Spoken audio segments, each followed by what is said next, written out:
Early in the life of the Genesis, I came to know Disney titles as some of my favorite games on the platform. This was pretty interesting because even as a youngster, I had absolutely no love for Disney properties. I had been a kid in love with He-Man, Voltron, Transformers, and G.I. Joe, so you can imagine what a surprise it was to find Mickey Mouse and Donald Duck appealing. I suppose some of that was because I had loved the NES, which itself had a number of great Disney releases. I dropped quite a bit of time in Sega's Disney efforts like Castle of Illusion and Quackshot, but something happened during the life of the Genesis I had not anticipated. Not every Disney title had been made by Sega. This led me headlong into a number of terrible Disney releases I couldn't stand. Garbage like the two Beauty and the Beast travesties, the awful Ariel the Little Mermaid, and the absolute atrocity that was Fantasia had all stained the expectations I had built up based on Sega's previous work. The real kicker was that mixed in with those disappointments were moments of genuinely good software like Aladdin and The Lion King, so you just couldn't slag off a new game without possibly missing something worth playing. That leads us to the March 1996 release of Pocahontas. It was developed by Funcom and published by Disney Interactive, leaving me to question whether it was worth my time. And that's the subject of this very video. Is Pocahontas a game worth playing, or does it fall into the category of garbage with the likes of Tailspin? Let's find out.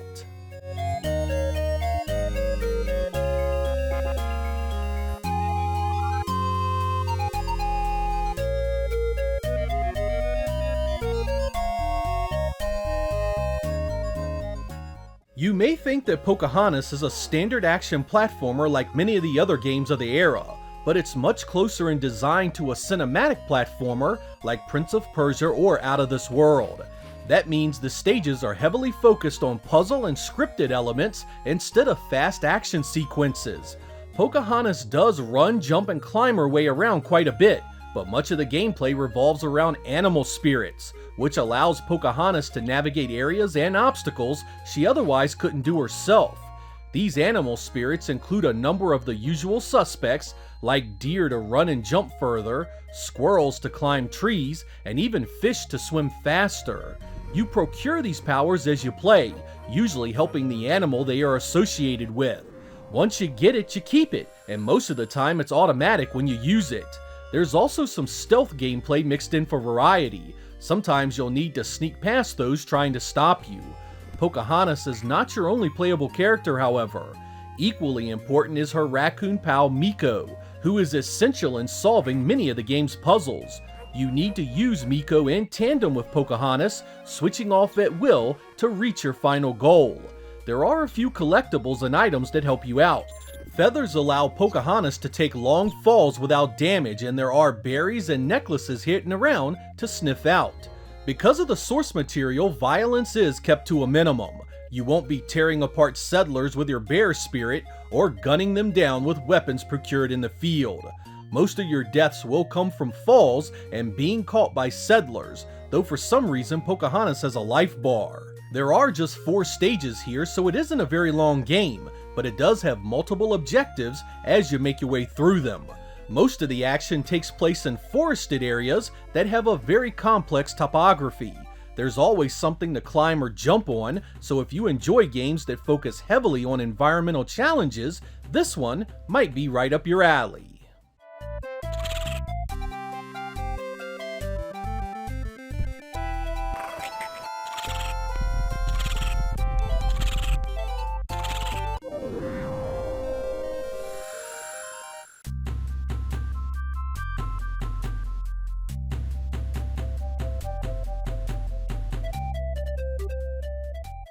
Pocahontas was released in 1996 on a 32 megabit cartridge.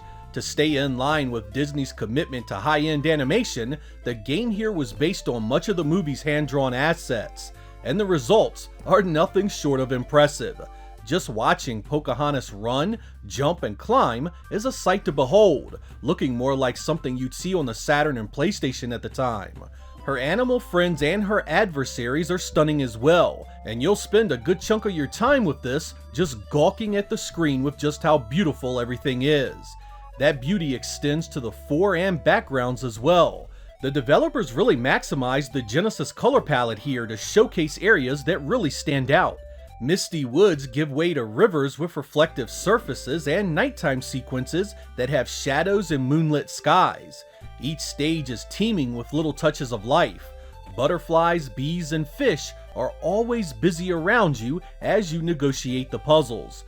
No matter what you may think of Pocahontas' gameplay, it's hard to say a single bad word against how it looks. It was a standout at a time when most 16-bit Sega releases had regressed to butchered ports of arcade sports titles, and multi-platform shovelware that looked and sounded better on the Super Nintendo.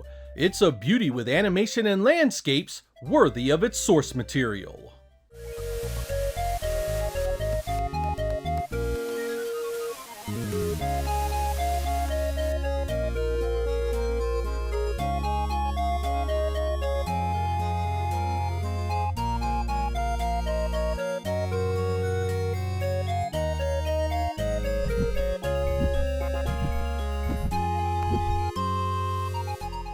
The sound and music are representative of the animated movie. There's not really a whole lot of speech, but you will recognize the music if you are familiar with the film. It employs the GEM sound driver, and while there's nothing much here to praise, it doesn't rip your ears off and jab knives into the gaping holes like most GEM soundtracks do. Let's have a listen and see if you agree.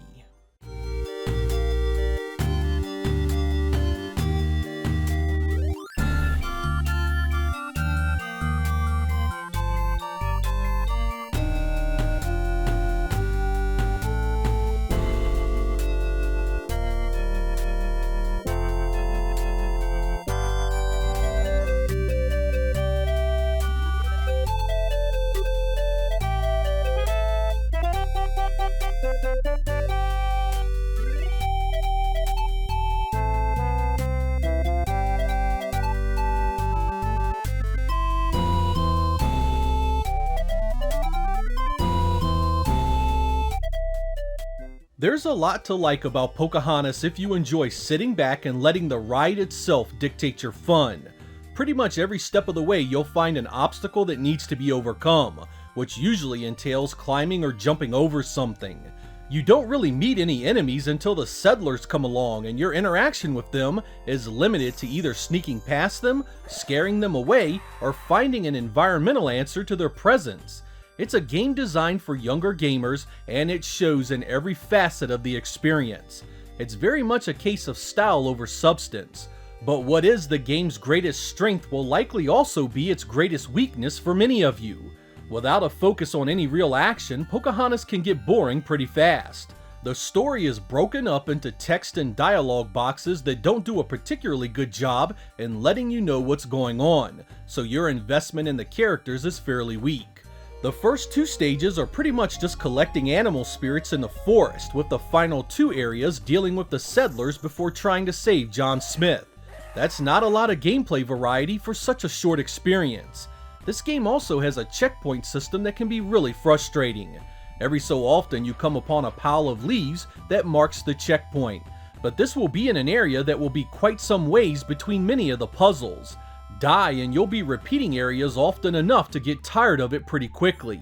If you do play it long enough to get good with the control scheme though, you'll blow through this like it's absolutely nothing. Once you know the path, the challenge is gone, giving you absolutely no reason to replay it beyond the nice visuals and a few collectibles hidden around the play areas.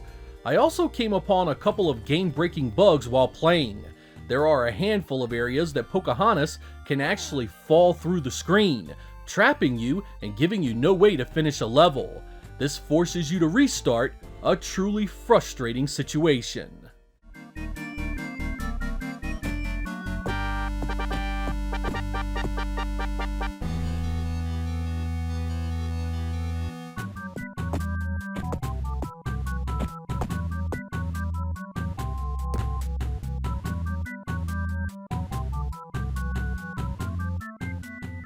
So, is Pocahontas worth your time? I'd say it is if you enjoy exploration and puzzles.